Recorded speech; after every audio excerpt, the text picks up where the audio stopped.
Welcome to Taskforce Geek. My name is Dirk Hooper, and I'm joined today by Scott and Sean. Say hi, guys. Hello. Howdy. And our special guest is Ryan Smith. Hey. Ryan Smith is known for his work with short films, particularly The Terrible Old Man, an H.P. Lovecraft short story that he adapted for the screen and produced. It was an official selection for the H.P. Lovecraft Film Festival. He has over 10 years of experience producing creative and commercial film projects for large corporations and local nonprofits. Ryan wrote the original screenplay for Eldritch, USA, assisted Nathan Hurley with writing the lyrics for the original songs, and will be directing the film. And that film just had a successful Kickstarter campaign, and so we'll talk all about that soon. All right, so all of the time to get it on, all these stories or questions were shared on the Task Force Geek Quora space. You can follow the space in the future to see what's going on, where we're drawing the stories or the answers from. And if you want to be a guest on Task Force Geek, I'll tell you how to do that at the end. Let's see, where is our banners here? I want to put that thing up there. There's the Task Force Geek page there. So if you want to see that, there it is. All right, so we're going to start out with some breaking news that just literally happened right before we went to air. So we moved everything down the list, and we're going to talk about this first. Newsarama and plenty other places are reporting that director Sam Raimi, who helmed the original Spider-Man movie trilogy, has confirmed he will direct Doctor Strange in the Multiverse of Madness following reports from early February that he was in talks. In confirming he'll take the project, Raimi spoke to Coming Soon about a reference he previously made to Strange in Spider-Man 2, in which the character Ted Hoffman rattles off some suggestions for naming Dr. Octopus the movie's villain, including Doctor Strange. Quote from Raimi says, "I loved Doctor Strange as a kid, but he was always after Spider-Man and Batman for me. He was probably at number 5 for me of great comic book characters," Raimi told Coming Soon. Quote, "He was so original, but when we had that moment in Spider-Man 2, I had no idea that we would ever be making a Doctor Strange movie, so it was really funny to me that coincidentally that line was in the movie. I gotta say, I wish we had the foresight to know that I was going to be involved in the project," unquote. So let's see, I'm going to go to Sean. What do you think about Raimi doing the Doctor Strange movie? It'll be interesting. Obviously, based on his previous work, he's got a unique style, a unique look to his projects. I'm looking forward to it. I'd like to see what he can do with the character. Ryan, what do you think? So Raimi does a lot of really interesting things with his shots. So I'm curious to see how he brings that to the Marvel universe, because I think that's nothing like what we've seen before. So he's definitely going to give it much more of a horror look than what we've seen from anything else before now. So I'm actually pretty excited for that. Yeah, Scott, what's your hot take on it? You guys are probably bigger Sam Raimi fans than me, going all the way back to like, what was it, the Bruce Campbell stuff? Is that correct? Mm-hmm. On that. I've never been a horror film fan, really. I mean, there's some great horror films out there and stuff, but it is interesting because, like, when you told us, like, hey, we're going to bump some questions and talk about this, I'm like, wow, I can't believe they hired him for this. I mean, it's just so different, and maybe that's good because we don't want all the Marvel movies we want them to kind of feel the same family, but at the same time, changing things up is probably a really good thing. So it's interesting, but all I know is some of those old shots from some of those old movies and stuff still just crack me up, like following the bullet across the screen and this and that. So we'll see what he brings to the table, but I'm very interested.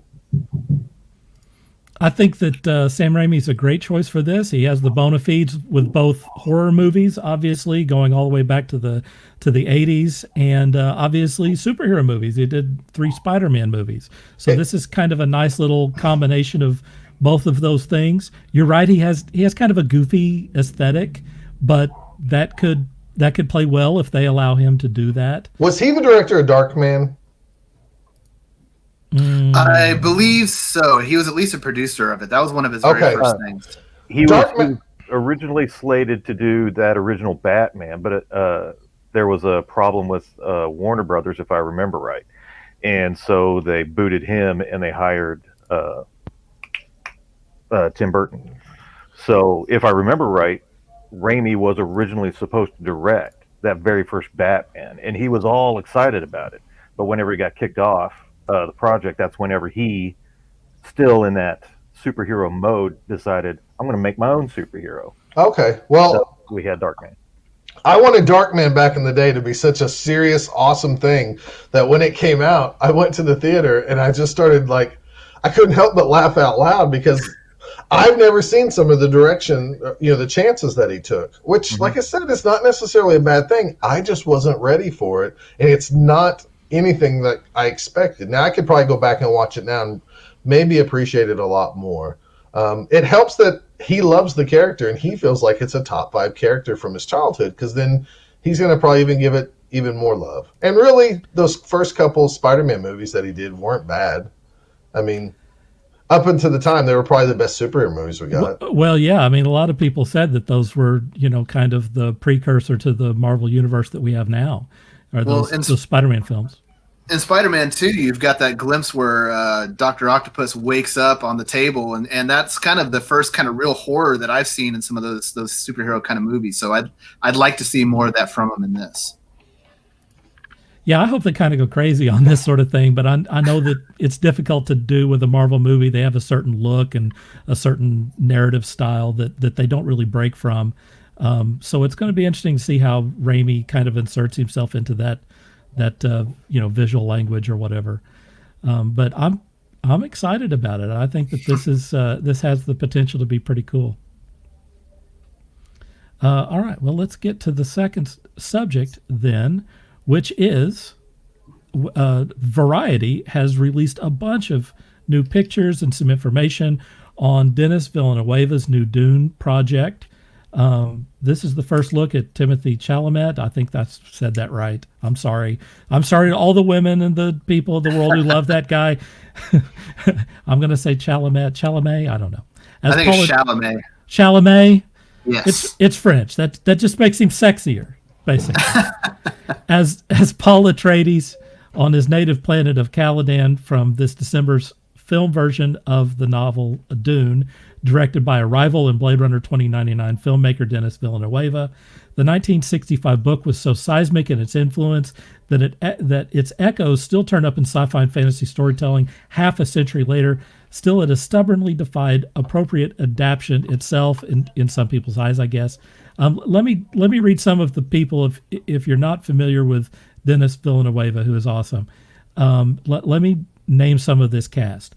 Rebecca Ferguson, who was recently in Dr. Sleep as Lady Jessica, Timothée Chalamet as Paul Atreides, Zendaya as Chani, Jason Momoa as Duncan Idaho, Dave Bautista as the Beast Raban, Josh Brolin as Gurney Halleck, Javier Bardem. This is a lot of weird names that I have to put out here. Dune weird names and actor weird names. Javier Bardem as Stilgar, Oscar Isaac as Duke Leto Atreides, and Stellan Skarsgård as Baron Vladimir Harkonnen. Hey, I recovered well on that, guys. There you go. So throwing this to the group, whoever wants to take it, are you excited about the new Dune? Hold on. Our live listener says Zendaya's in there as well. Is that true? I said that. Oh, okay. I missed it then. I'm sorry. I said that. All right. Yeah, Zendaya. Yep. All right. Here we go. There it is right there. Steve says Zendaya for the win. I'll go first and get it out of the way. How about that? That sounds awesome. So, being that I had to do some research because I never saw the first Dune. I think it was it rated R when it came out? It was. I was only 10, and my parents were. I think it was. I could be wrong. When I was younger, and to their credit, I did. If I watched something scary, I had nightmares. If I watched an alien movie, I screamed and had alien dreams and stuff. So I probably did not watch it as a child because, my parents just screened it from me. And then when I was probably older, I do remember looking at like some of the stills or seeing some of it maybe like on, I don't know if TV or maybe my dad rented it or something. But I had no interest in it because the special effects, I mean, kind of when you grow up with Star Wars as your mountain, everything else kind of looks really bad. And so by the time I was probably old enough to watch it and maybe understand it, I just didn't care at the time. But I went back and looked at the trailer from the old 1984 movie, and actually it looks kind of interesting. And I know I'll never do this, but I probably should sit down and just watch it and then maybe compare the two. But I'm actually looking forward to the new one because it's sci-fi and we got a new take. Special effects really aren't a problem anymore. And the subject sounds pretty cool. So I think it's funny that you have not seen the original movie, Scott. I can't believe After all this time, that stuns me. I was 10. I mean, I was 10 when it came out. So like, I just By the way, it was PG. Okay, it was PG. Okay, well, I'm sure my parents thought like sandworms would scare me or something. It had a lot of weirdness in it, man. It was a David Lynch film. So, Sean, you want to take the next? Back in was it high school, middle school? I guess it'd be middle school. And there goes the cat. Back in middle school, I read the Dune novel. Dad had many novels because he was just all about reading. And oh, Sean, you're gonna like this. This is really cool, and I read it, and it bored me to tears. There was just a lot of politics and a lot of things going on. It is political. A very young mind just really cannot comprehend. Whenever the movie came out, I was dazzled by the movie itself, but still confused as to everything that was going on.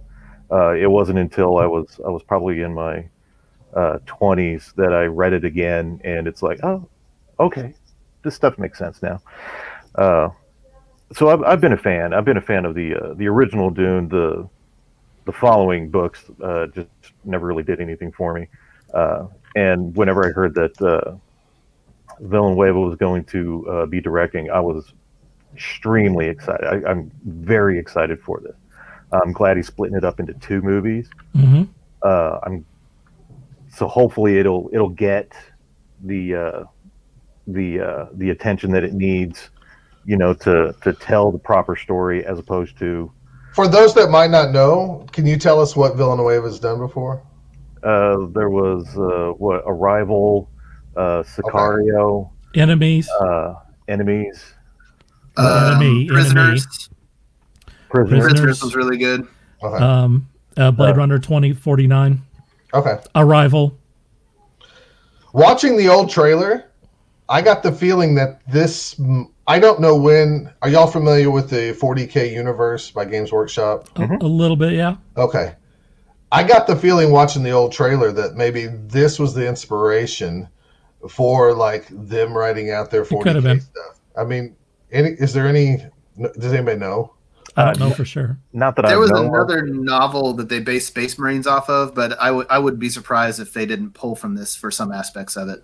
Because there was a lot of politics. It was way, way, way far in the future. All this stuff. So, anyways, sorry to derail the conversation. You're fine. Yeah, That's all good. The original stuff. Starship Troopers, I think, was where they got the inspiration for Space Marines. That's interesting. Yeah. Yeah. Go ahead and tell us what you think about it, Ryan. So oddly enough, I'm reading Dune right now, and I had no idea that this movie was coming out until you sent the questions yesterday or today. So then I was like, oh, there's a Dune movie coming out. So it's actually really good timing for me. I vaguely remember watching the original movie as a child. I remember really thinking that the sandworms were really cool, and there was some guy who could ride them. But aside from that, I remember almost nothing about it because I watched it when I was so young. So my daughter actually has read it twice and said, hey, you really need to read this. So I'm reading it now. And then when I'm done reading it, we're going to watch the old one. And then I guess we'll watch the new one when it comes out in December. Very cool. Yeah. Yeah, that's awesome. For me, this is kind of a clashing of a lot of things that I like. I read Dune back when I was young. I'd say 12, 13 years old or something. I enjoyed it back then. I watched the movie that came out from David Lynch. It's super weird. The production design on it is amazing. The costume design is amazing. They were robbed that year for not winning costume design, because it's one of the best costume design movies ever. David Lynch, like Howard the Duck or something? it was some period piece Gotcha. of stuff that was terrible. And back in the 80s, unless you were doing a period piece, you didn't win for costume. But trust me, look at the old Dune and think about the costumes and the sets and just everything that's in that. It's amazing what David Lynch brought to that. Lynch did a fairly straightforward adaptation of it, despite the fact that he's such a weirdo. And I mean that in the best possible way, by the way.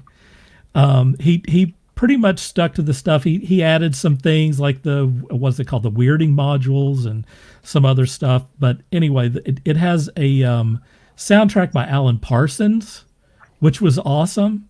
Dune is really good. I think it holds up well, even after all of this time. And if you haven't seen the original Dune, you should probably take a look at it.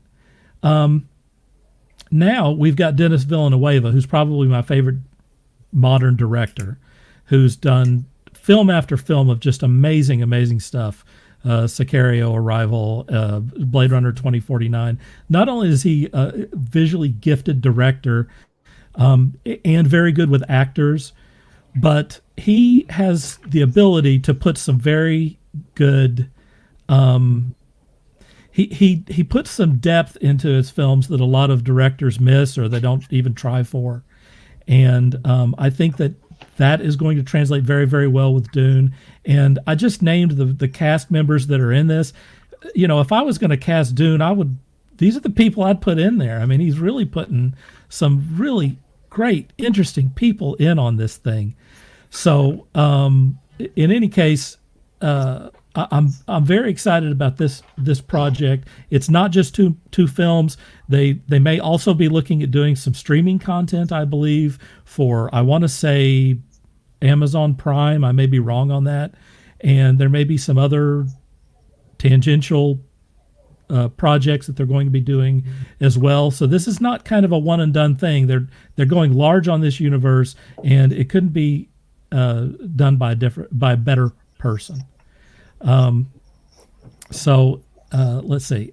One last thing I want to mention before I get out of this subject is there was a documentary several years ago called Jodorowsky's Dune, and if you haven't seen that documentary, run, do not walk to wherever it is that you have. I mean, get on streaming service, whatever, and watch Jodorowsky's Dune. If you are a creative person, I defy you to watch Jodorowsky talk about art and not want to get to your computer or your artboard or whatever it is that you do creatively and want to do more of it, because Jodorowsky is an amazingly excited and passionate artist.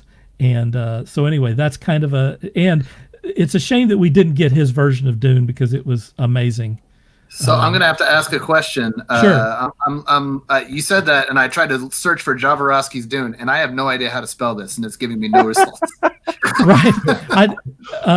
Jodorowsky. Jodo. Good Lord. Jodo. Jodorowsky. Now I had it all set up, and then I lost all of my stuff. Oh, here it is. Here I got it. Jodorowsky, Alejandro Jodorowsky, and it's just called Jodorowsky's Dune. Seriously, it's a great documentary. Even if you don't like documentaries, watch this thing, and you're not going to believe it was the precursor to Alien and to finding Mobius, John Gerard, as an artist, and Sean, help me out. Who else was Chris Foss, right? Chris Foss, the Cobb, spaceship guy, Ron Cobb. A lot of people who went on to do some amazing stuff in the 80s, and who redefined the look of science fiction, films for decades to come. And of course, started out with Jodorowsky. And of course, Giger. And yeah, Giger, right? Yeah, I mean, let's not forget Giger. Giger did some of the design for the what is it? Baron Harkonnen and his group. He did like their the production design for that. We have another comment from someone, Damiana Deerhunter, who says love the movie and love the Sci-Fi Channel version of the movie. By the way, Amadeus won the Oscar for best costume. Oh, well, that explains it. What did Amadeus? It had a small scene of like boobs in it. That's why. What a crock! I will put Dune up against Amadeus any damn day of the week. It appears in '85.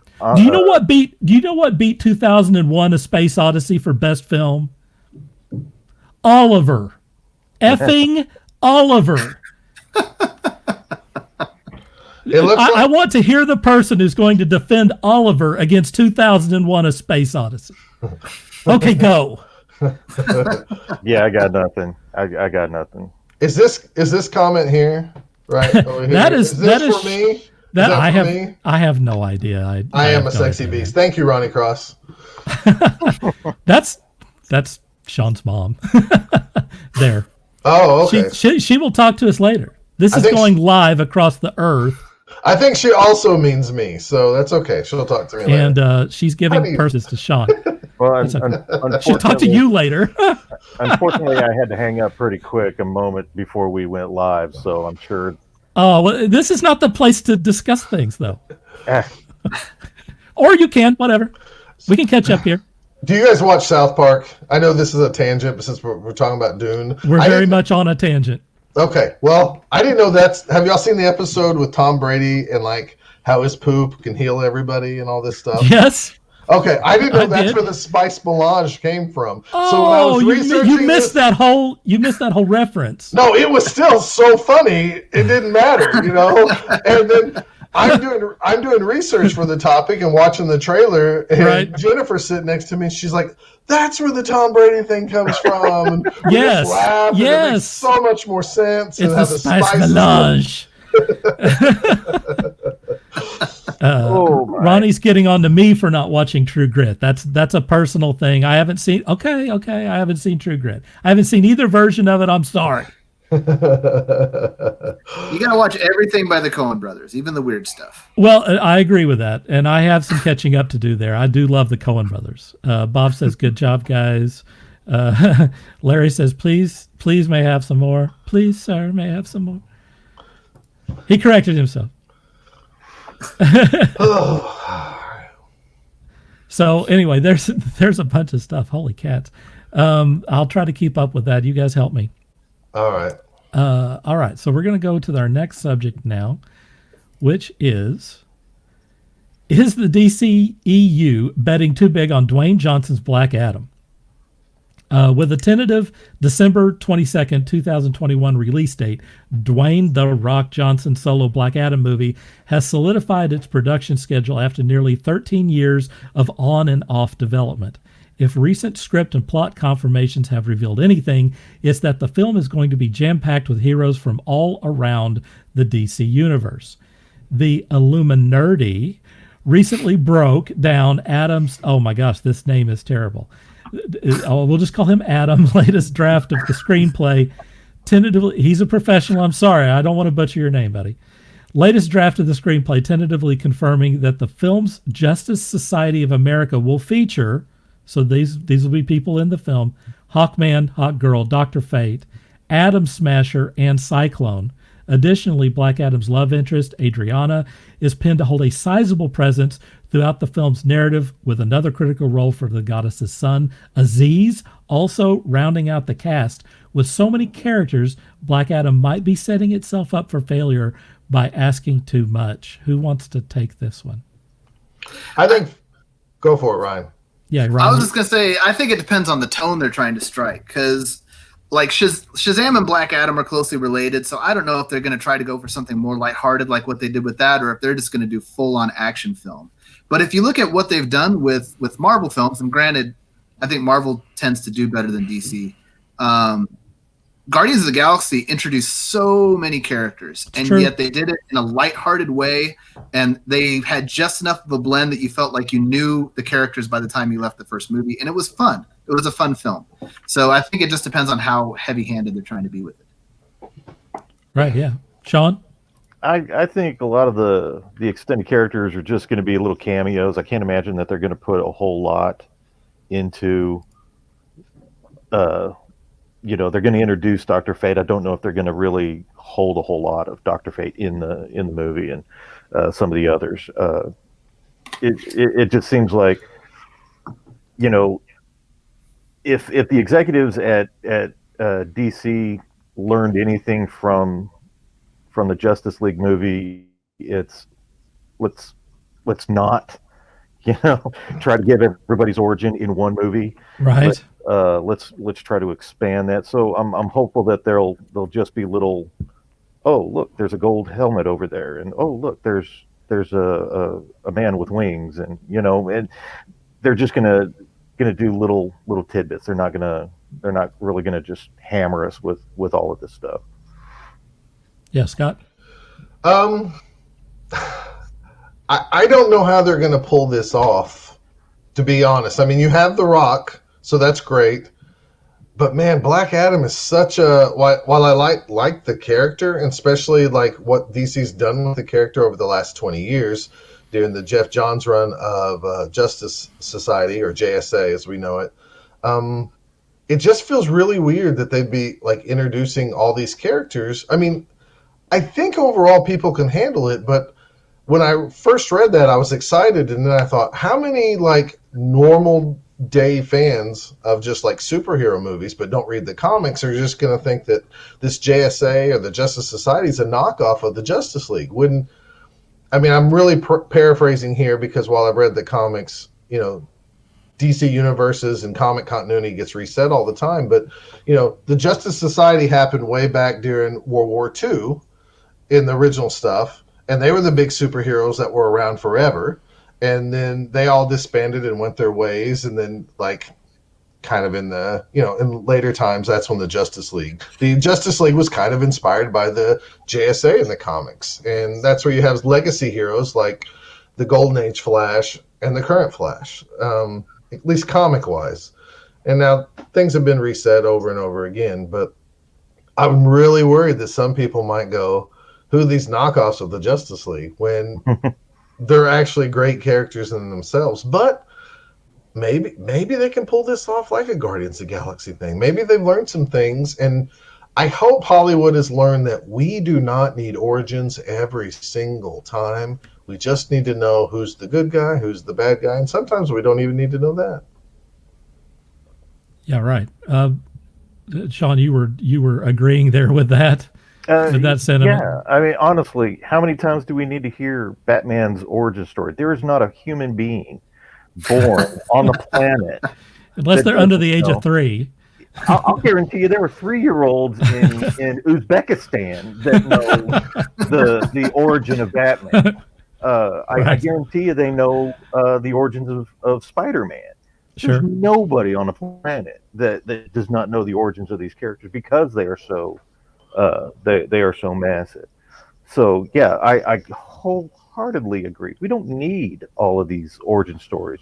We don't. So maybe what we'll get is a small little like cameo appearance of the Justice League that might potentially could lead into something really fun and awesome. Because the Jeff Johns run of Justice League was really, really good. I mean that propelled Jeff Johns into the big time DC guy that he is now. Yeah, I think that that this is the recipe for disaster potentially. I mean, Shazam was, it was a satisfying movie. I enjoyed it, and it did introduce a big bunch of characters. Was Black Adam one of them? No. Ooh, Black Adam weird. Black Adam was not in it at all. And to introduce, I mean, look, I think it's cool that we're potentially going to see Hawkman and Hawkgirl. I really like Dr. Fate. I'm like the only person on the planet that cares. You're not the only one. He's pretty awesome. All right. I've always gotten a kick out of Dr. Fate. So I am excited about that. But I mean, the Justice Society alone is a lot for everyone to swallow, and then all of these additional characters.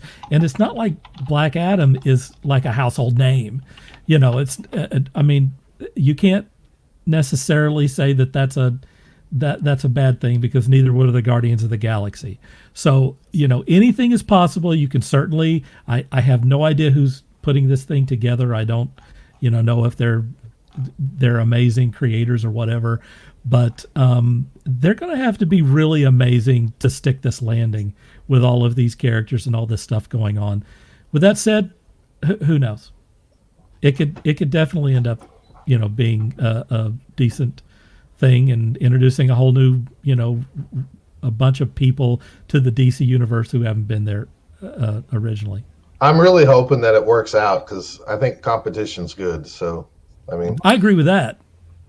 And DC really needs to turn the corner too. They've been putting out all these movies, and they're real hit or miss on the ones that are actually good. So I'd like to see them turn the corner and be consistent with the good films. I don't understand why we don't see Shazam, like another Shazam movie with Black Adam as the bad guy, or and turning to more of a good type guy. That seems like the obvious. And then we get the Black Adam movie, Yeah, that would make a lot more sense. Have him be an anti-hero at that point, Sure. So. All right, for our next subject, we are going to talk about Ryan Smith's project, which is Eldritch USA. You're up, buddy. Who's Ryan Smith? I couldn't find him on the internet. Wow. Nobody knows him. That's brutal.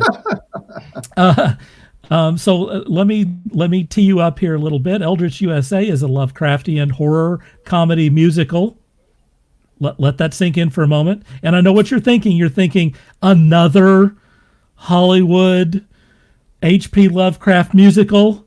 Yes, that's what he's doing. With bright visuals and witty dialogue juxtaposed with a dark story and horror tropes, this feature-length film delves into the themes of sibling rivalry, loss, and small-town rural dynamics.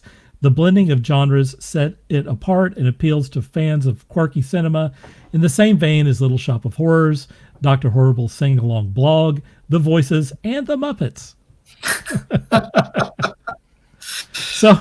So Ryan, tell us a little bit about this project, please. So going into this project, I've been wanting to work towards something that was in my wheelhouse, which oddly enough is horror, but I also like music. And I've just in the last 10 years have really become enamored with H.P. Lovecraft and all the deep cosmic horror that he brings out. One thing that a lot of people don't know about me is that I have a twin brother. So growing up, we had a lot of sibling rivalry growing up. He tended to be more popular than I was, and so that kind of gave me a lot to draw from this story. So it's about two brothers. One of them's more popular than the other, and the younger one accidentally kills his brother in a freak accident, and then goes to a local cult to bring him back to life. And the local cult is a bunch of rednecks, so they do it wrong. And things kind of go really downhill from there. Very cool.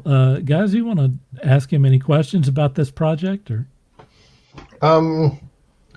Sure. Ryan, there's a lot of people, like myself included, who always dream, and, I come from the Boat Down podcast as well, where we always are thinking about, like, we could do this project for a Kickstarter and this.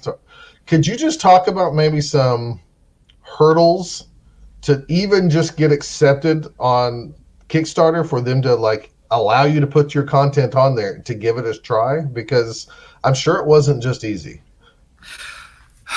It was challenging to put it together, but I don't think it was challenging from the Kickstarter side. I've funded 2 films now through Kickstarter, and both times I have no idea what that sound is. That is Sean's cat. That's good. So both times I was able to kind of just put my content on there, and it got approved. There really didn't seem to be that much difficulty to it. But what I found between my first and my second one was I looked at other Kickstarters that I knew were successful, and I tried to really use them as a kind of as a template. And so, I looked at a lot of, even though Cool Mini or not, they have tons of successful Kickstarters. Even though I wasn't making a board game, I looked at a lot of how they put their Kickstarters together, and I tried to really emulate that, even though I was doing a film. I'm curious about the creative process that you're going to go through. You've got this money now to do this thing, and Yes. We've got a global pandemic, which is keeping everyone from doing this sort of stuff. But let's assume that wasn't going on. What would be your next, since you just completed the Kickstarter, what would be your next step in producing a film of this sort? So we've already done a lot of pre-production up until this point. So we've written the music, we've gone through and done a lot of the professional recordings and identified locations. We've already had several props and costumes that have been made. So we are still finalizing a few of those. We've already cast and brought people on. So the next stage is really looking at everybody's schedule and lining it all out and saying, okay, today we're going to be at this location and we're going to do these 7 scenes all in one go. And just planning all that out in as logical a way as we can. And then hopefully not having to do too many callbacks later on to do pickup shots. Ryan, if people are seeing and hearing about your project for the first time, is there still like a late backer pledge that they can get on there and support your crew? I have not created anything like that, but now that you mentioned that, I feel like I should. I need to probably make something like that either on Kickstarter or on the website, where we can do put some of the pledge levels on there where people can just go through Square or something like that and say, hey, this is the level I want. I don't think it would hurt you at all, because now new eyes are getting to it and maybe hearing about it for the first time, and it might be right up their alley. I know when Jennifer saw it, she's like, we got to back this. And so, it's right up her alley. So, and there's other people like that. So one of the ones that was really a strong inspiration was, if you've seen it, Dr. Horrible's sing-along blog. So we essentially wanted to take that, which was very much about supervillains, and instead make it about, a horror film. And so it's got very, very quirky music, and it's got a lot of humor that's laced throughout the story, and it'll be a lot of fun. Sean, do you have something for him? You raised your hand earlier. I was just going to say, I don't have a question per se, but after I had seen the Kickstarter whenever it first went live, and I was like, how is this even possible? And I saw the trailer and I was like, okay, this is cool. And because I'm an idiot, I missed the initial Kickstarter, but I have many horror films in my own personal collection, and I have I don't know if you've heard of Repo the Genetic Opera. Yes, I know that one. With obviously a horror musical, and so yeah, I was like, okay, this sounds like something that should be on my shelf. Like I said, I missed the initial deal, so if it is offered again, there you go. I'm buying that. So you got one. I need to. So obviously, I need to set something up. So like one of the songs is actually the cult itself singing when they first introduce them, and they're singing about how it's great to be in a community, and they're really singing about how it's great to be in a cult, and all these horrible things that are not great at all, but they all are singing, and it's a very happy-go-lucky song, and it's a lot of fun. Now, is that the first song in the trailer? No, the first song in the trailer is his friend trying to convince him not to bring his brother back to life. Right. Okay. And he's using all these Stephen King examples, and acting like they happened in real life. Right. Hey, but before we go any further, if anyone's interested in the website, that's probably the place that you should be going to. It's eldritchusa.com, which is spelled ELDRITCHUSA.com. What is it about Lovecraft that you've done a couple of Lovecraft projects now? So what is it that attracts you to his work? Whenever I first found out about Lovecraft, at least to me, it seemed like really a lot of people knew about him. I kind of, I really liked Evil Dead. I really liked, Sam Raimi's work, and so watching that, you hear about the Necronomicon, and I was like, what is the Necronomicon? So in researching that, I found out all about H.P. Lovecraft.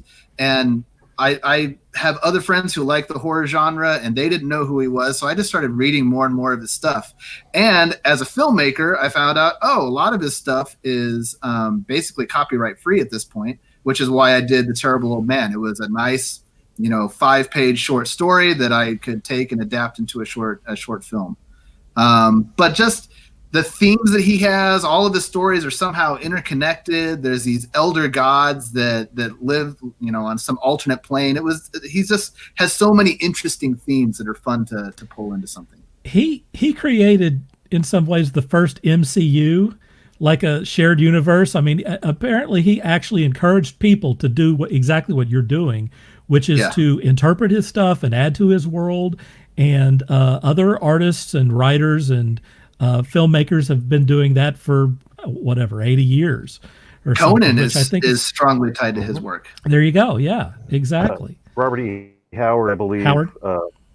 What did I say? Anyway, Robert E. Howard, he was part of a writers collective with Lovecraft. And, now names are leaving me. There were a couple other writers that all together were kind of bouncing ideas off of one another, and those ideas made their way into each other's stories. So he really was kind of the one of the originators of the, as you say, MCU. Those guys were writing for pennies on the word. So they were doing all they could to just kind of come up with ideas and keep the pen going. And so I think it's interesting that they kind of collaborated together to keep the ideas and the storylines and stuff going at that time.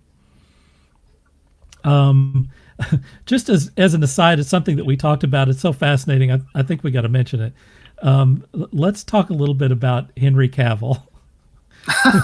Ryan, you want to take that? So I guess Henry Cavill came up in a lot of news feeds over the weekend because he had posted on I think it was either Twitter or one of the social platforms, and he was painting Warhammer models, which So Scott and I share a love of nerdy board games, and that includes Warhammer 40K, Blood Bowl. And so it was just really interesting to see this, famous actor who's played Superman and was in The Witcher, sitting there painting a little tiny model, just like the rest of us nerds. How crazy is that? Well, I think somehow it got mentioned to you. I think I was bragging about Ryan to you, Dirk, about how not only has a successful Kickstarter project and he's an all-around great person, he also is a great painter who is extremely faster than me painting, and he must love it because he does it all the time, and he makes me really mad. So at some point I'm going to kidnap Ryan and make him paint some models for me. It got so dark. So dark. I constantly have models on my painting table. So as I'm doing meetings, I hope nobody from work is watching. So as I'm listening to meetings, I'm sitting here painting models and responding when I need to. So I have models on my table. They just don't get touched unless I'm really bored. Ryan, is there anything else that you want to say about your project, or any place that you want to send them to? I think that's. If I will definitely look into how we can get some of those levels on the website, and I would say that's the place for them to go, and I will keep updating the content on there. Hopefully, if things start to clear up soon, we'll be in full production within a month or two. How long do you think it'll take to get through the production of the film? So the actual live shooting, I'm hoping, is going to take no more than a couple months, and that's with us getting together on weekends. And even with music, I mean, you guys are doing we've got a musical. lot of the music. We've got a lot of the music already done, so it's a question of getting the extras and getting all the choreography staged and done. But we've got the main cast done. Everybody has their script. We've already got the crew all picked out, so it's just a matter of scheduling at this point, really. What's the difference in blocking scenes for a regular movie versus a musical? There's a lot more movement. So there's going to be scenes where they're in the town square and they're have some dance segments there. So we want to have some sweeping movements for that. One of our guys that we brought on to help with director of photography is really good with drone footage. So we'll be able to get some sweeping shots for that. And then for us laymen, yeah. For us laymen, can you tell us what blocking out a scene means? I'm assuming that means just like what you cannot see or can see. It's more telling people, here's where you're going to stand. Here's where the camera's going to come from. This is the direction that the camera's going to move in to capture this. Because with this being not only horror but also musical, there has to be a lot of movement. There has to be a lot of dramatic angles. There has to be tension building, but also that tension, the tension breaking with the comedy. So it's a lot is going to go into the camera angles and the camera movements to help tell the story. Gotcha. Thank you. Yeah. I think this is all really cool. I hope that you keep in touch with us on this, and we want to help you do promotion along the way. So if you need some help getting the word out, or you need some casting help or something like that, then send it our way and we'll pass the message on or whatever.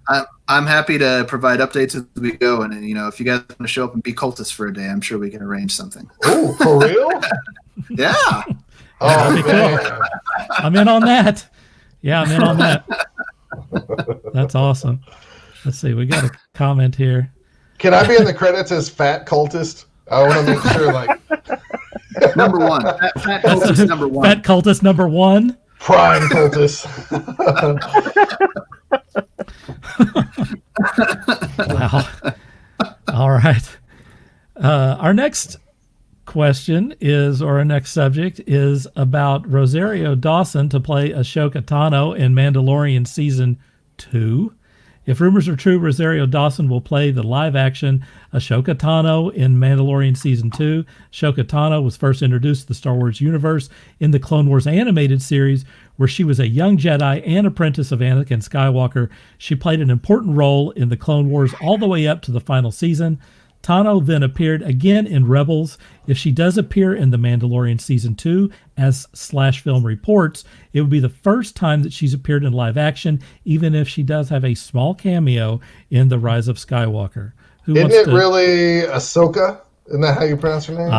I don't know. That's probably good. I think it's Ahsoka. Yeah, I think it's Ahsoka from the little bit of the Clone Wars I watched. All right. Yeah. Or Snips, as Anakin calls her. Right, Snips. Snips, yeah. Who wants to take? Sean, you want to take this one? What was the question again? The question is, what do you think? Is she a good? I got distracted with the whole how do you pronounce her name thing. Is she a good choice to play the role, and are you excited to see the character? I don't know. I started looking into like age of Ahsoka at this point in the Mandalorian, and Rosario Dawson is the appropriate age. Right. Yeah, she'll be 41 this year. Right. So, as far as that goes, I think she's a great actress. I think she's definitely from some of the interviews and whatnot that I've seen, she's somewhat of a nerd. So, I mean, she'd really get into it. I think she'd be really, really excited to play the part and would do it justice. The only concern I would have would be the physical aspect of the character. Would she be more like Ben Kenobi in A New Hope, or would she be Ben Kenobi in Clone Wars? How physical of an actor would she be in the series? That's where my concern would be for her as the character. Right. Scott, you want to take this? I think she's great to be cast as this. Ahsoka was one of my children's favorite little characters of them, growing up around the age of the Clone Wars and catching the tail end of that. So, yeah, I think it's cool. I think it's nice to bring back a couple of characters, especially the side characters, and start telling new stories. So I'm fine with this. I mean, for all we know, though, it could be just a one-episode deal where she's like the person that... Sure. She's the informant or something like Sure. that. So I think Rosario Dawson, to me, I know she's done plenty of things, but she's the cute girl from Clerks 2. She's strong. You don't want to mess with her. She's also funny and, kind of carefree. So we'll see what she brings. I know she was in Sin City and stuff as well, but I'm fine with this. I don't think they're going to hire Rosario Dawson, a fairly well-known, a fairly big name in Hollywood, just for like a 3-second little. I don't think a 3-second. I'm saying maybe she's only in 1 or 2 episodes, but I don't know. Right. I mean, again, I can't imagine them picking somebody with that much star power just for a brief appearance in a TV series. Something tells me, even if she doesn't do a whole lot in The Mandalorian, they're planning on something bigger with her. They definitely could, for sure. I agree with that. Ronnie asks, does anyone know if any rough artwork has been done to show the vision for Ashoka Tano costumes and such? Not that I've seen. I haven't seen anything. I've seen a couple of production pieces, but I don't know if they were fan made or if they're actual Disney production art that was done for the character. Jim is just glad to see that we're alive. Yeah, we're all still alive, Jim. We're gonna bug you as often as we can. Jim is actually mentioned in the letters portion of this episode. Is he? He is. Nice. All right. Jim used to run a comic book store. An awesome comics book absolutely store. And then we lost him. You froze in time, bro. Say that again. He can't hear us. You froze in time. What? You said Jim owned a nice comic store, and then you froze. So give it to... Yeah, you did. The Matrix had you glitch, bro. I was trying to avoid that this time, hopefully. That's all right. That's your first one. Jim says, yay, please do. I guess with the letter stuff, it's coming. It's definitely coming. I didn't do my take. I'm really excited about seeing the character. I contend that the Clone Wars is really the best Star Wars product we've gotten since the very first Star Wars film. The characters in that were excellent. The storytelling was excellent. She was very much a part of that. It's exciting to think that they are getting to the point where they're finally going to give us this character that those of us who've been following the Clone Wars and really into this sort of stuff, we've been wanting this for a long time. They threw us a bone in Rise of Skywalker, but it's about time that we go ahead and bring that character into the live action universe. Rosario Dawson has a long history of geeky roles and stuff, so she's totally on board with this. She's a good choice for that. She's the right age for this character. She's got a good look. So in any case, I think that I think she's a good choice. I think that also the character bringing her into the deal is a good choice. And so I'm very excited about this. And by the way, The Mandalorian was really, really good. I'm glad to see that they're reinvesting in this thing and they're going to keep bringing some characters out. Besides the Clone Wars, The Mandalorian feels like Star Wars to me, and I think that that maybe they're really getting it on there, which is also the reason why I think Dave Filoni or who's the guy from Swingers who is the director of all of this. I can't think of his name right now. He also did Jumanji. Help me out, guys. He's a director. Director of Swingers. Well, yep. I'm gonna have to go look that up. He was also Tony Stark's driver. John Favreau. Favreau, thank you. Favreau, I'm sorry. Good Lord, this is live, folks. I think that John Favreau is also an excellent choice, maybe to run the Star Wars universe. I think it's time for Kathleen Kennedy to go. No offense, but so anyway, that's kind of my thought on that subject. Let's see what they have on some comments here. An old buddy of mine, Sean Sexton, says, very impressed with The Mandalorian, not so much the rest of Disney Star Wars production. and Star Wars Rebels is okay. Have you guys seen Star Wars Rebels? Yeah, I have. not. So Rebels is actually really good. I think I like it more than Clone Wars. And Really? Ahsoka does show up at that, and she is older in that series, and Cool. so her tendrils and horns and things are longer. So I'm actually really interested to see how she'll look in this, because this is even later than Rebels. So whenever I saw some pictures of Shakti from the prequel movies, the way they did the makeup for her and everything was just not that great. So I'm really hoping that whenever they bring Ahsoka into this live action, that they do a really good job for that. It's not going to be easy to pull that off. No. Let's be honest. It's a little kind of a weird look. Yeah, and really Rosario Dawson. I mean, I know she's been in all these other things, but I love her from all the Marvel series that was on Netflix, and so I really like. I hope she's able to bring some of that attitude into this, and I think it'll be good, because Ahsoka is such a neutral character as far as the Force is concerned. She's not Jedi, she's not Sith, she's just somewhere right down the middle of the line, and I think that will add some really interesting flavor to the Mandalorian. Yeah, I totally agree. Jim wants us to talk about his comic book store more. It was Dragon.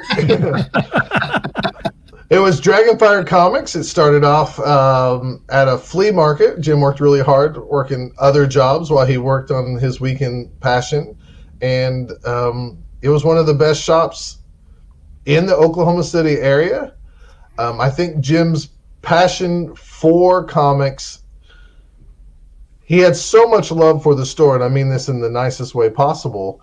Jim wanted the store where you could walk in, you could try an issue of Spider-Man, you then could come back to the store and get the last few months of Spider-Man, no problem. And comic shops are hard to balance money on stuff like that, and sometimes those can hurt you. But he did it for a long time, very, very successfully, and his store will always be missed for people around here. Yeah, it's Oklahoma City for us. Yeah. So I mean, this is literally going to like London and whatever. Right. Did I say OKC? Oh, did you? I don't know. I don't know what I thought I said. You did. Okay. But, I just want to make sure that. But that's what made Jim's store so awesome. Is like he had everything there. He had statues. He had T-shirts. He had trade paperbacks. Great store. I'll always miss it, even though I get to go help out a buddy at the other store that I frequent at. I'll always miss Dragonfire Comics. It was the great true comic store that we had in the area. Oh yeah. Sean, do you want to say anything? Oh, I don't want to start to cry.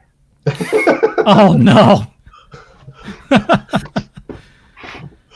Wow. I miss Jim's store a lot too. I mean, we had Thursday night we would gather some local illustrators to do an impromptu sketch meeting to kind of hone our talents and whatnot. And of course, anytime you had any type of event, we were trying to be there to do sketches for the patrons and whatnot. And yeah, I loved hanging out there. That was my Cheers. Yeah, that's exactly what it was. It was our Cheers. We hung out there. Everybody knew each other. We all gave each other a hard time. We all loved each other. We all helped each other. He had Kirby the dog. Mm-hmm. And he still has Kirby the dog. I know, that little rascal was just I'm trying not to cuss, but he was, and we loved him very much. And so I truly was heartbroken when the store eventually had to go its way, but it will never be forgotten for the people who ever went in there even once. So I think it's I've mentioned to Jim many times, and maybe to speak about this more broadly. Comic book stores right now are in desperate trouble, and even in the best of times, comic book stores have a hard time staying open. Sure. And for those of us who enjoy this sort of stuff, maybe when things go back to normal, hopefully, instead of ordering something off of Amazon, find your local comic book shop and help these guys out a little bit by buying some product from them. Well, it's really hard if you being don't, just a comic shop. It is. It's nearly impossible. A lot of comic shops have started offering either games or selling food, or kind of trying to create a different experience in addition to just being a comic book shop. But get out there and help out. I mean, we're speaking directly to the Taskforce Geek viewers, who are people who are probably interested in comics. Help out your local comic book store, or they'll be gone. Well, the comics, I think eventually, and I hope I'm wrong on this, I hope the dinosaur of comic shops, just comic shops, don't die off. Recently on a visit to Houston, I went into one, nothing but comics and collectibles. It was amazing. I love board games. I love collectible card games, board games. So does Ryan. So a lot of comic shops have to diversify, because you can't get enough to pay the bills from the board game people. You can't get it from the comic people. So it's a really hard, and I feel for the comic shop owners or the game shop owners, because I tell Brian Alcorn from Wizards all the time, I'm like, how can you keep up with everything without buying some duds and eating that stuff? And he says it's really, really hard. So I feel for all these people. And every time you buy something from Amazon, man, you kill your local store. You really, really, really. And same with Barnes & Noble. It's great that they have trade paperbacks and stuff. And sure, if you can't find it elsewhere, but you're killing the mom and shop places. You just are killing them. But anyways, tangent done. Ronnie says, man, his store was okay. That's because Ronnie didn't. I don't even know if Ronnie knew how to read. That's that Cheers mentality, baby. We used to hang out and break each other's, all the time. Right. They're jumblies. They're huevos. Ronnie wants to know if any of us. This is totally off subject, Ronnie. Get on subject. He wants to know if we play D&D. Oh, Scott's got something at the ready. I mean, what the heck? You have a D&D book right there? Well, I was going to save it for the other segment, so I'll just wait. We'll leave Ronnie in anticipation. All right. We've tried one with my kids called Kids on Bikes, if you guys have ever heard of that one. It's like 1980s-esque Stranger Things theme. Oh, like a Stranger, yeah. And it's like group storytelling. So instead of one like master DM, you just kind of put everything together, and if somebody rolls well, then they say what happens next. And it's really interesting. Hey, I kind of like that. That's pretty cool. All right, we're going to go to letters. We've only had one episode, and we already have letters. That's great. So you guys ready for this? The first letter is from a friend of ours named Pump.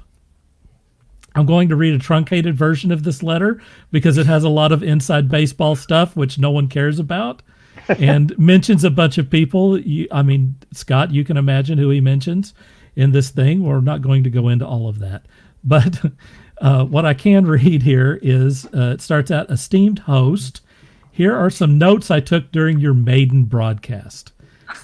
One of his questions is, are movie theaters the next mall? And he said that we had a great segment on theaters. No, I don't think they're the next mall. I just think they're going to operate a lot different after all this stuff's over with. Right. I think that maybe these big multiplexes are going to go the way of the dodo. I really think that footprint that they have to air condition and put staff in there, it's going to be very difficult, particularly if there is pushback from the studios who want to move that release window up. And in addition, this is not going to magically go away. There's still going to be social distancing on everyone's mind. I think that we're at least a year away from like really packing theaters shoulder to shoulder again. I think that's the key. It may be gone forever. I think that's the key, is how much time are we going to let the virus that shall not be named pass? And, the longer it goes, the more that stuff changes. And like we said last episode, the more stuff might come straight out where you can watch it at home. And I'm a big fan of the niche theaters as well, like the Alamo Drafthouse, where not only are you getting, a good theater experience, but you're also getting food brought to you. You can order beer. So I think what you'll probably see more of is these more niche theaters that appeal to people like that. I agree with that. We have a couple of theaters in the Warren chain that is kind of like that sort of thing. They offer a food experience. You can get alcohol in these places. They have a really beautiful entrance.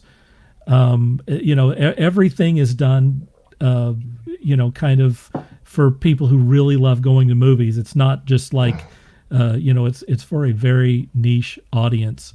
And I think that those sort of places that are trying to give you a bonus experience have a much better chance of surviving than the big kind of open, Walmart style movie theaters. I think those are probably in trouble. The movie theaters, a lot of the ones that are found in the mall, that have 24 screens, and then they've got just a couple of places to get your popcorn and your soda. Yeah, they're going to have to make changes. A lot of those screens that normally they would fill with the modern takes, they're probably going to have to do some more independent film. They're going to have to do animation. They're going to have to get a new group of people to come to their theater to watch the movie, to buy the tickets. But I think this is also going to affect the movie studios themselves. They are going to have to take a look at how many people are going to the movie theater. How are they going to get people to go to the movie theater? How are they going to distribute their movies? Because I'm pretty much guarantee they're not going to get the return on their films just from a home on-demand market. They have to work with the theaters after this is all over. They have to work with the theaters to open the doors and get the people back in, or Hollywood will die. And we know Hollywood's not going to die. No, it's going to adapt and evolve like it always does. And I don't think theaters are going to die, but I think that they're going to have to offer something special to get people back in there. And I think that they're going to have to be thinking special down the road, or people are just going to watch this stuff at home. They're going to have to change. As you say, they're going to have to adapt, but we're still going to have multiplexes. We're still going to have theater, even with social distancing. We're still going to fill those theaters whenever the next Avengers movie comes out, and nothing's going to stop that. We might make another seat in between, but that's about it. Right. So the next part of Pump's letter here is, please stop marginalizing the Native Americans on the program. It was his fault. Is that because Robert faded out? Yeah, you want to explain that, Scott? Robert didn't at the time have the equipment, and he probably still might not, as the virus that cannot be named crisis is going on. He's trying to get some stuff. Robert will be back one day with us. So his equipment that he had, which was his phone, was draining faster than it could charge, even plugged in. So he said it's probably time to get a new phone anyways, but he's been avoiding it since all this stuff's been going on. So we will not marginalize anybody of any race, ethnicity, religion, anything like that. So Sean and I have both talked about maybe trying to get him some equipment, or improve his thing, loan him something to get him back on here soon, hopefully. And right. I'm going to mention him in my reading section here coming up. We talked last time about has there ever been a prequel that has improved on the original character? And Pump has two. One is Better Call Saul. He says that has improved the original character. I think that's pretty good. And The Adventures of Little Archie. Moving on. As I mentioned before, Pump mentions that we should have Jim on the show because he should talk about anything because he's awesome. That would be awesome to have Jim on. So maybe in the future. And finally, he wraps up and says, overall, very entertaining. I'm looking forward to more episodes. So thank you, Pump, for that. The next letter is from my mom. And she says, I just completed watching your podcast. First off, I have to reiterate that you and Scott still look like brothers from different mothers. Okay, fair enough. That's my mom saying that. It was obvious that you all knew each other quite well and could finish each other's sentences. It reminded me of the times we all got together at your apartment and Dad and I would get a kick out of listening to you all. I admire your ability and skill at ad-libbing for 2 hours. She says, Ben Affleck is 55. Where has the time gone? And Scott's girls are 10 and 13. My word, they were babies the last time I saw them. Well, we need to fix that sometime. So yeah, I agree with that. She says it was very entertaining, although most of it was Greek instead of geek to me. She said, I really enjoyed it. Love, Mom. That's my mom. Thank you, Doris. All right. So our next segment is, what are you watching or reading or playing, whatever? What are you consuming right now? Who wants to go first? Boom, I'll go. So, since we recorded last time, obviously I haven't watched much of anything, and I'm probably not going to give you a lot of what I'm watching right now, because I've been watching a lot of how to play board game videos, because that's what I do if I am watching something, usually to play more board games. Right. I played several board games. I won't even go into it, but lately I've been reading this Essential D&D kit. That's cool. Like probably Ryan's children, they got interested in Stranger Things because they were playing D&D. Recently, my kids, we are in a campaign ran by a friend of ours named Kevin Williams, who loves to be a game master. Him and his wife come over and they run D&D for our family.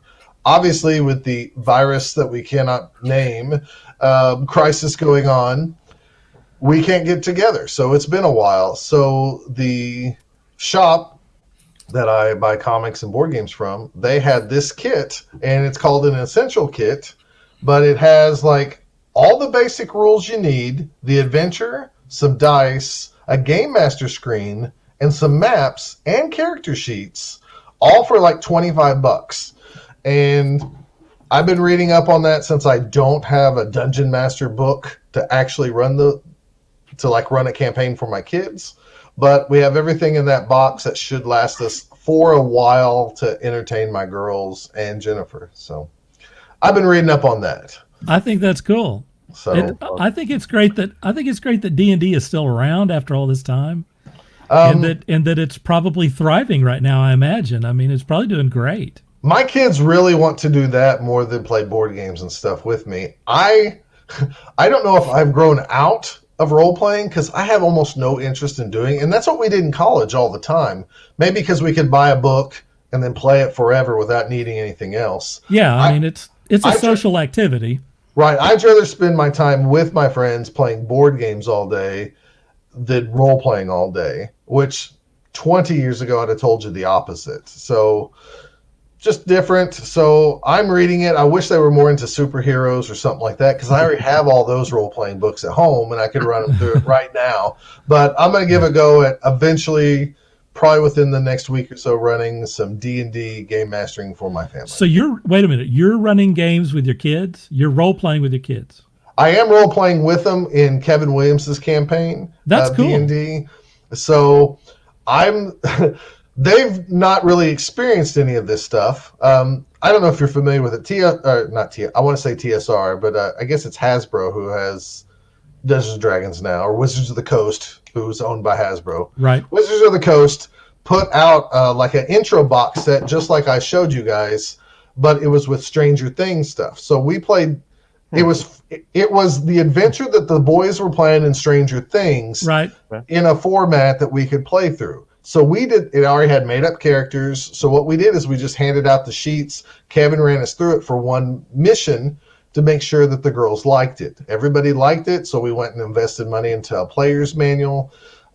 We made up characters, but that's all we have is the player's manual because that's all we need since we're playing. So I've been playing the role of the character that does dumb things so I can show them why you don't do certain things. Like, I'll just run into battle, or I'll open everything I can, even if I'm pushing people out of the way, to open the treasure chest when they said we shouldn't, and then I get attacked and eaten by beetles, like that. So I'm always damaged or throwing up or sick.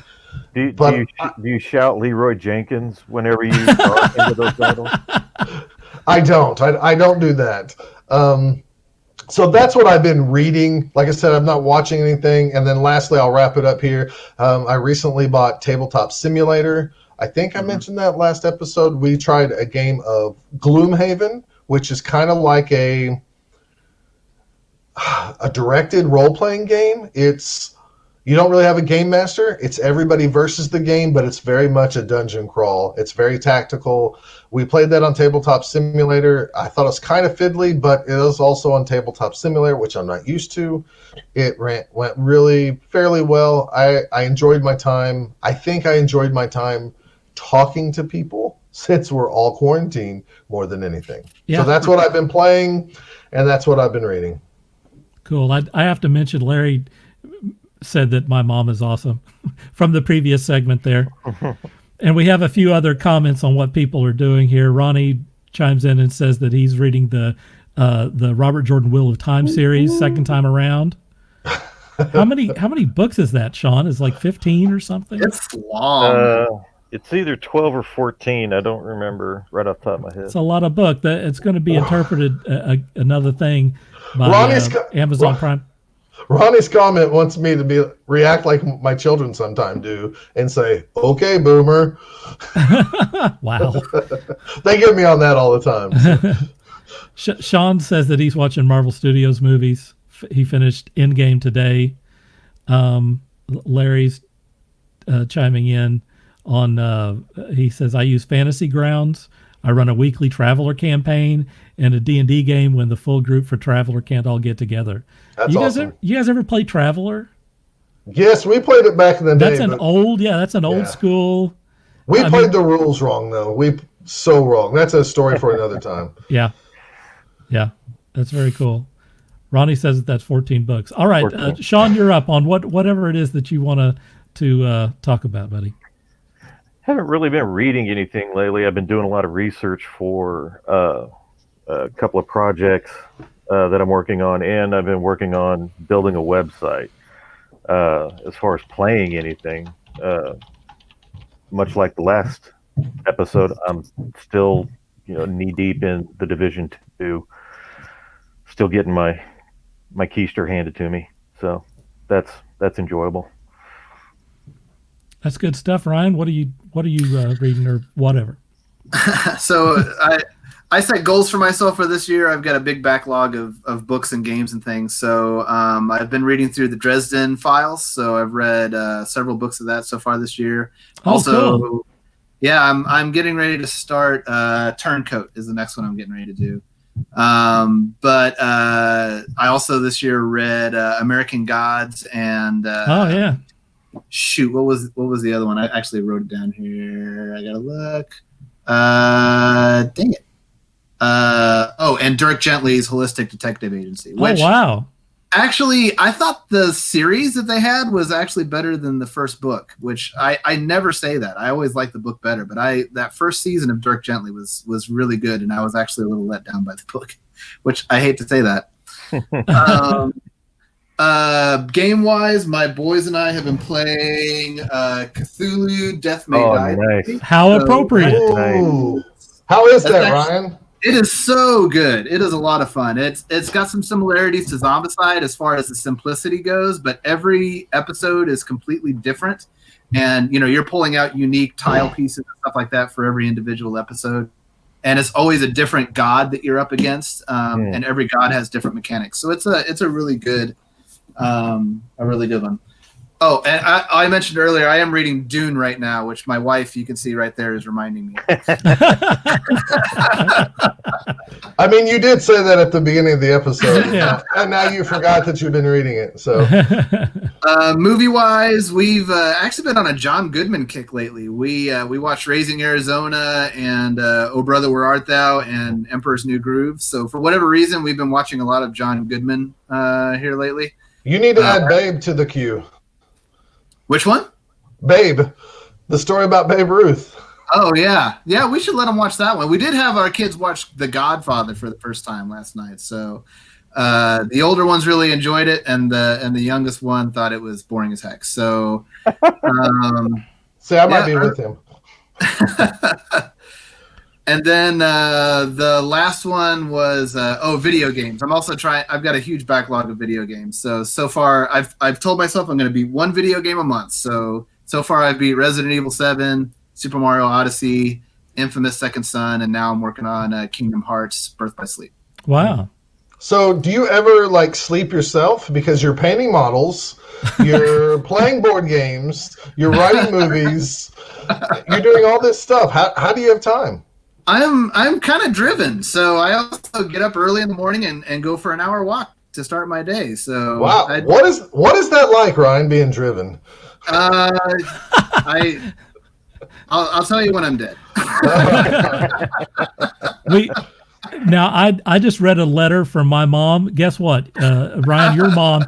Your mom is chiming in now. Well, maybe we can get her to write a letter. Yeah, we need a letter. We got to have a breakdown on this from our moms. She'll probably agree that this is all also Greek to her as well. That's all right. That's okay. Let's see. Well, back to, I'm trying to run the board and I'm about to go to myself, which is awesome.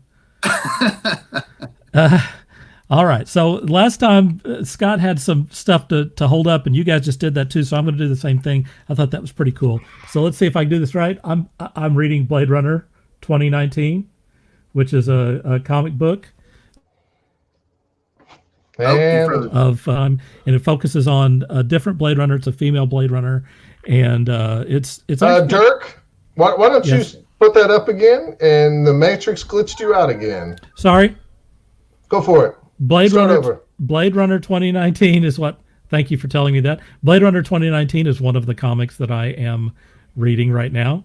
So there's that. It's got a female Blade Runner, and I really enjoyed that. Also, I'm reading Grendel. Oh, that is so good. Devil's Odyssey. Oh, that's so good. It is really good. It's very, very different from Matt Wagner used to do Grendel back in the day, back in the late 80s up through the 90s. And Devil's Odyssey is kind of a different take on this sort of thing. It still looks like his artwork. It's still Grendel Prime, if you're familiar with that character. But it's a little bit more tongue-in-cheek. It's more fun. It's a space adventure.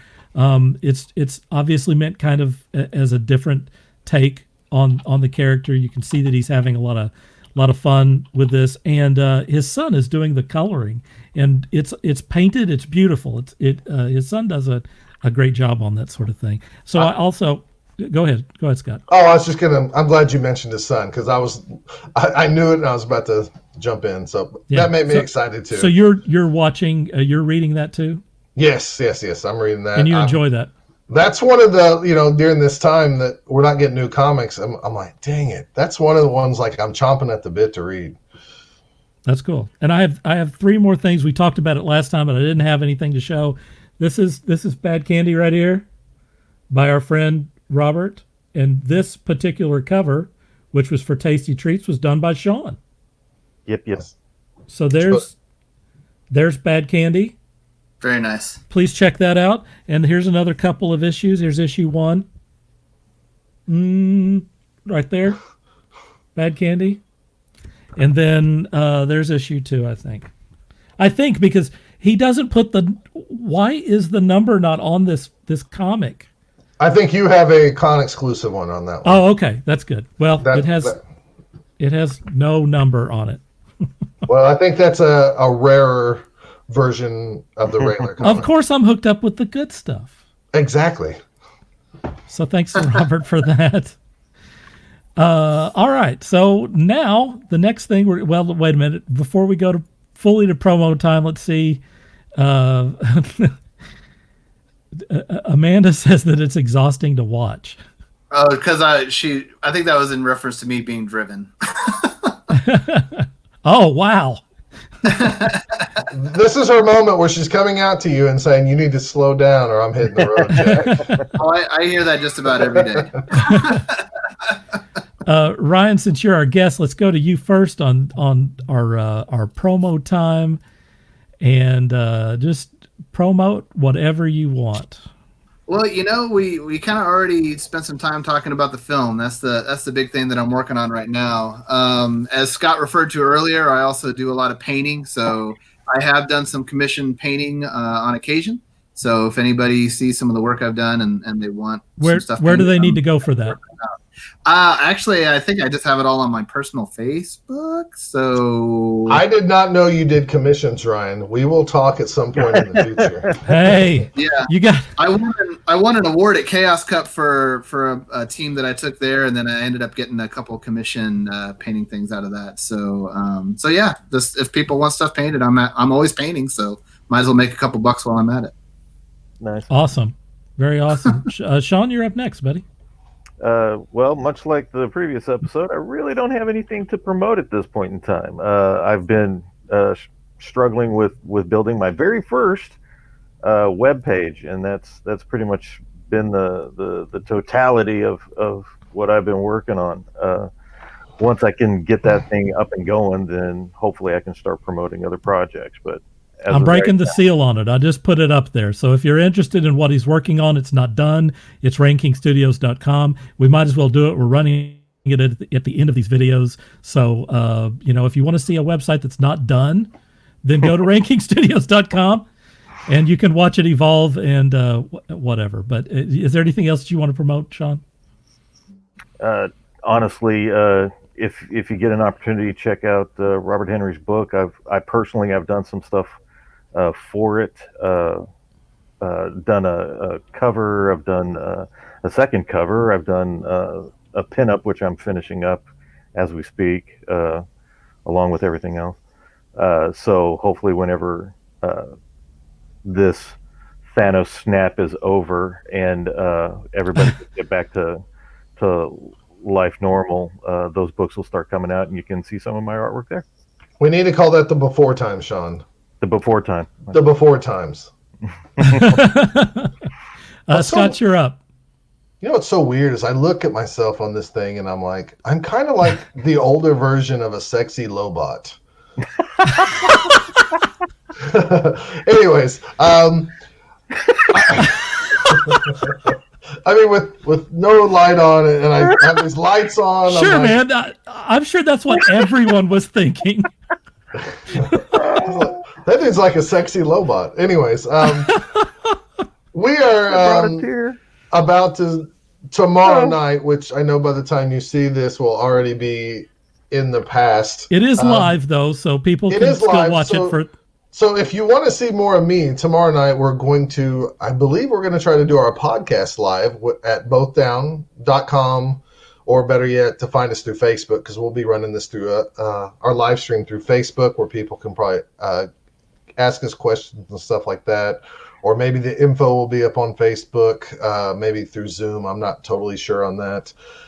I'm just the great personality on the podcast. But if you need more of me and you want to hear us talk about our hobby and the game of Blood Bowl, you can see more of us over at bothdown.com for a weekly episode during this time, during the disease we cannot mention. So just find me there if you want. Otherwise, you can reach out to me through this, and we'll see every time we do one. Yeah, cool. All right. Well, I'm going to use the same things that I did last time. Please drop by the Quora Space Taskforce Geek. That was the origin of this thing in the first place, and it's where we get all of the questions and the links and stuff that we share on here. So please drop by there. You can be part of the conversation on Quora. Speaking of Quora, this is my profile. It's Quora.com profile /Dirk Hooper if you want to follow me on there. Also, you can email us. We have a address here that you can email us, taskforcegeek@gmail.com. And we want, if you want to be in the letter section, then send us a letter there, or you have some questions or comments, please do that. And again, I'm going to put up that our homepage, we're going to be putting the episode guides and stuff on rankingstudios.com as soon as I have the time to do that. So there we go. There's that. Does anyone have anything that they want to add before we wrap this up? Stay home. Be safe. Anyone else? I got nothing. I'm good. All right. Well, thanks to everyone.